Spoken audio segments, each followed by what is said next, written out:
ஏழைகளோ அல்லது நடுத்தர வர்க்கமோ அந்த தரப்புல இருக்கிறவங்க ஒரு சின்ன விடயம் பண்ணாலே அடுத்த நிமிஷமே அவங்க காலி.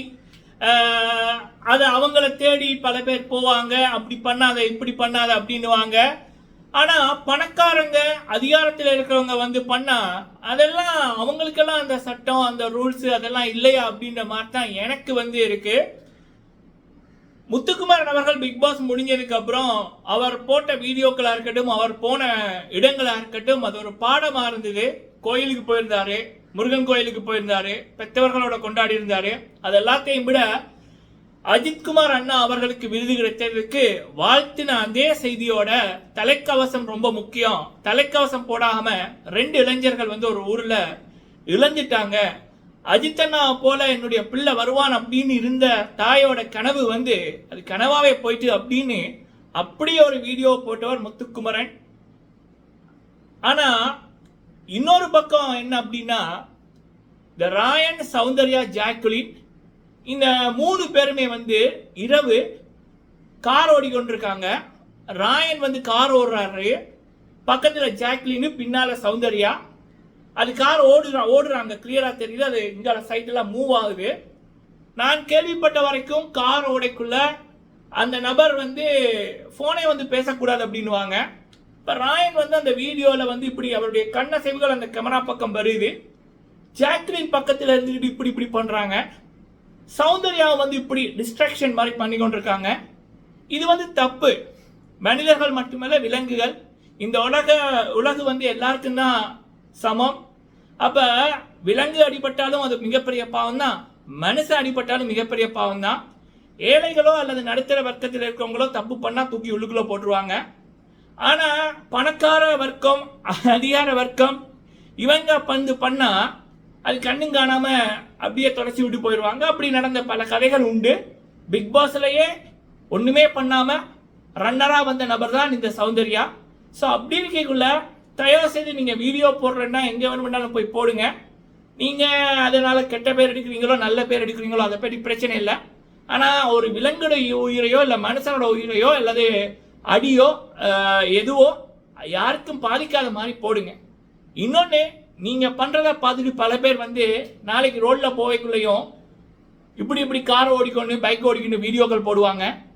தப்பான உதாரணமா இருக்காதீங்க, அதற்கு வழிவகுக்காதீங்க. வேற என்னத்தை சொல்ல முடியும்? என்னோட தளத்துல பயனுள்ள விடயத்தை நான் சொல்லிக்கிறேன். பெருமையா சொல்றேன், நான் முத்துக்குமரன் அவர்களுக்கு சப்போர்ட் பண்ணேன்.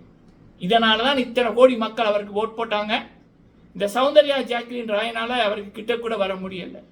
எண்ணம் போல வாழ்க்கை. சரி, இந்த வீடியோல பேச போற விடயம் விஷால் ரசிகர்கள் அதிரடி சம்பவம். நாளைக்கு தரமான செய்கை இருக்கு, அதை இந்த சோசியல் மீடியா பார்க்கும். அடுத்தது ஜாக்லினோட பிஆர் ஏன் விஷால வம்பிழுக்கிறாங்க அப்படின்ற மாதிரி இருக்கு. அது ஜாக்லின் காசு கொடுத்து பண்றாங்களான்னு தெரியல. ஆனா சில விடயங்கள் வாண்டட்டாவே பண்ணியிருக்காங்க.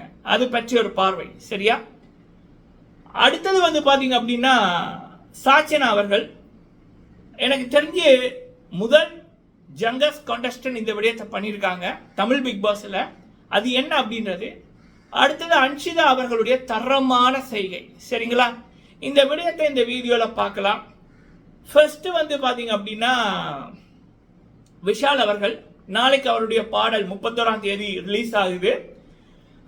அதற்கு எனக்கு தெரிஞ்ச பல தம்பிமார், டான்சர்ஸ், தங்கச்சிமார், அக்காமார் பல பேர் மீடியாவில் இருக்க நண்பர்களோட பேசி இருந்தாங்க. என்ன அப்படின்னா, இந்த ரீல்ஸ் பாட்டு ரிலீஸ் ஆனதுமே அவங்க ரீல்ஸ் பண்ண ரெடியா இருக்காங்க அப்படின்னு, அதற்கான ஆயத்தங்கள் எல்லாம் பண்ணிட்டாங்க அப்படின்னு.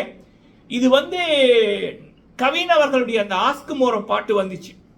அந்த பாட்டு வர்றதுக்கு முதல் நாளே கவின் அவர்களுடைய ரசிகர்கள் இதே மாதிரி பிளான் எல்லாம் போட்டு பாட்டு ரிலீஸ் ஆகி 24 மணி நேரங்களுக்குள்ள அதிகமான ரீல்ஸ் வந்துச்சு.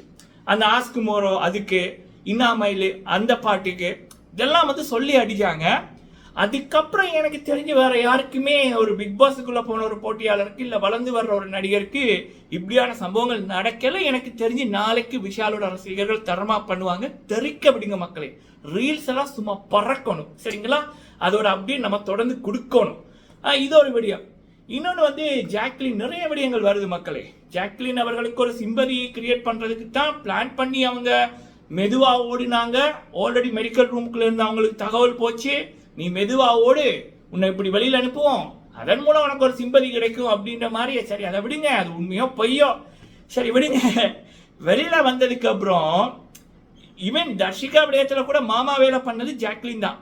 அது வீடியோக்களும் சோஷியல் மீடியாவில் இருக்குது, நம்மளும் அதை பற்றி பேசிட்டோம். ஜாக்லின் வந்து முத்துக்குமார் அவர்களுக்கு கூட உண்மையான ஃப்ரெண்டாக இல்லை. அவருடைய மிடில் கிளாஸை பற்றி தப்பாக பேசுனதே ஜாக்லின் தான். சரியா, இவங்க யாருக்குமே உண்மையானது இல்லை. சரி, அப்படி இருக்கக்குள்ள பட் விஷால் அப்படின்றவர் வந்து அவர் நட்பா பழமை எல்லாருக்கும் நட்பா உண்மையாக இருந்திருக்காரு. அதில் எந்த மாற்று கருத்தும் இல்லை. ஒருவேளை அதனாலேயே ஜாக்லினுக்கு அது பிடிக்கலையான்னு தெரியல. விஷாலை பற்றி தப்பா யார் இப்போ அதிகமாக பேசுகிறாங்க அப்படின்னா இந்த ஜாக்லினை பற்றி வல்லவர் நல்லவர் அப்படின்னு சொன்னவங்க தான் பேசி கொண்டிருக்காங்க. ஒருவேளை ஜாக்லினே காசை கொடுத்து பேச சொல்கிறாங்களான்னு எனக்கு தெரியல.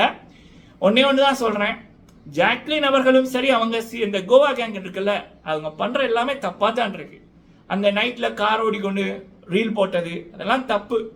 இதுவே நம்மள மாதிரியான ஆட்கள் வந்து பண்ணால் ஆட்டோமேட்டிக்காக வேற நிறைய பேர் பேசுவாங்க. ஆனால் இங்கே பணம் இருக்கிறவங்க பேச கண்டும் காணாமல் போகிறாங்க.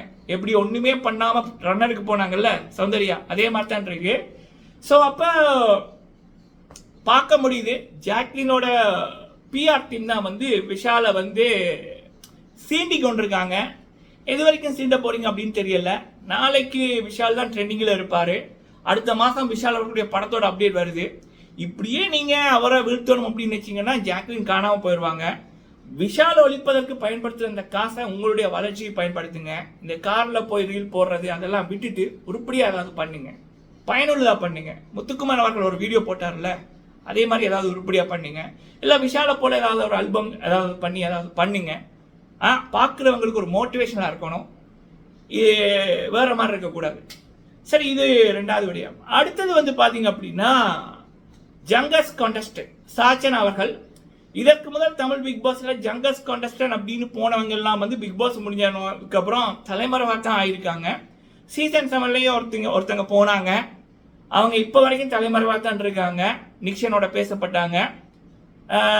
அதுக்கப்புறம் வந்து பார்த்தீங்க அப்படின்னா சீசன் 2லேயும் அதே மாதிரி தான் சில இது நடந்துச்சு. பட் இங்கே வந்து சாச்சன் அவர்களுக்கு 20 வயசு. ஆனால் நேற்று முந்த நாள் எல்லாம் வந்து பல இடங்களுக்கு சீஃப் கெஸ்டாக போயிருந்தாங்க. பல பேர் மத்தியில் வந்து உரையாட்டி இருந்தாங்க. பார்க்க சந்தோஷமா இருக்கு. எண்ணம் போல வாழ்க்கை அருமை. சரிங்களா, இந்த காருக்குள்ள இருந்து ரீல போடாம வேற இடத்துக்கு ஒரு சீஃப் கெஸ்டா போயிட்டு அங்க பேசக்குள்ள அதை வந்து வீடியோவா போட்டாங்க பாருங்க சாச்சனா. இதுதான் மோட்டிவேஷனல் வீடியோ. சபாஷ். அடுத்து வந்து அன்ஷிதா அவர்கள். நீங்க பாத்தீங்கன்னா 12 கேர்ள்ஸ் இருக்காங்க, 21 பாய்ஸ் என்னவோ. எக்கச்சக்கமான ஜோடி ப்ரோமோ வந்து வந்துட்டு அதில் அன்ஷிதா வர்ற ப்ரோமோக்கு மட்டும்தான் வந்து வியூ வந்து 8 லட்சம் 9 லட்சம் 1 மில்லியன் அப்படின்னு வருது. அந்த அளவுக்கு அன்ஷிதா அவர்களை பிடித்தோ பிடிக்காமலோ கூட்டம் தேடுது. இதுதான் ஒரு ஸ்டாரோட வேல்யூ. சரிங்களா, சில பேர் சொல்றாங்க அன்ஷிதா அவர்கள் ஃபர்ஸ்ட் எவிக்ட் ஆகிடுவாங்க அப்படின்ற மாதிரி. கண்டிப்பாக எனக்கு தெரிஞ்சு அப்படியெல்லாம் எவிக்ட் ஆக மாட்டாங்க. பாவனி அவர்களுக்கு டான்ஸ் தெரியாது. பிபி ஜோடியர் சீசன் 2ல அமீர் அவர்கள் நல்லா டான்ஸ் ஆடுவாங்க. அமீர் அவர்கள் சொல்லி கொடுத்து பாவனி அவர்கள் அந்த டான்ஸை பிடிச்சிக்கிட்டாங்க. டைட்டில் அவங்க அடித்தாங்க. ஸோ எனக்கு தெரிஞ்ச அன்ஷிதா அவர்களுக்கு ஒரு நல்ல ஒரு டான்ஸர் பேராக கிடைச்சாங்கன்னா கண்டிப்பாக ஃபினாலைக்கு வரைக்கும் அன்ஷிதா போகக்கூடியவங்க, மேபி டைட்டிலே அடிக்கக்கூடியவங்க. ஏன்னா அந்த ஃபைட்டிங் ஸ்பீட் வந்து அன்ஷிதாட்ட நிறைய இருக்குது. லேர்னிங் ஸ்கில்ஸும் அன்ஷிதா அவர்கிட்ட நிறைய இருக்குது. அது எல்லாத்தையும் விட நடனம் அப்படின்னைக்குள்ள அந்த அட்ராக்ஷன் தான் மெயின். இது கவர்ச்சிகரம். நம்ம இப்போ பானுப்பிரியா அவர்களுடைய கண்ணே நடனம் ஆடும். சரியா, அப்போ அன்ஷிதா அவர்கள் அதெல்லாம் அவங்கள்ட்ட ப்ளஸ் தான். எனக்கு தெரிஞ்சு Anshitha is a very strong contestant in Jodi are you ready season 2. பார்ப்போம் என்ன மாதிரி நடக்குது அப்படின்னு. ஓகே மக்களே, இது இன்னைக்கு பேச வந்த விடயங்கள் பேசியிருக்கேன். நீங்கள் உங்களுடைய கருத்துக்களை சொல்லுங்கள். ஒரு சின்ன ரெக்வெஸ்ட் ஒன்று, எவனாவது காரை ஓடிக்கொண்டு இல்லை பைக்கை ஓடிக்கொண்டு ரீல்ஸ் போட்டான்னா அவன் ஓடுறவன் ரீல்ஸ் போடுறானா இல்லை பக்கத்தில் இருக்கவன் வீடியோ எடுக்கிறான்னா அதெல்லாம் தயவு செய்து என்கரேஜ் பண்ணாதீங்க. அதனால அவங்களுக்கும் ஆபத்து வரலாம், பல பேருக்கும் ஆபத்து வரலாம். நன்றி.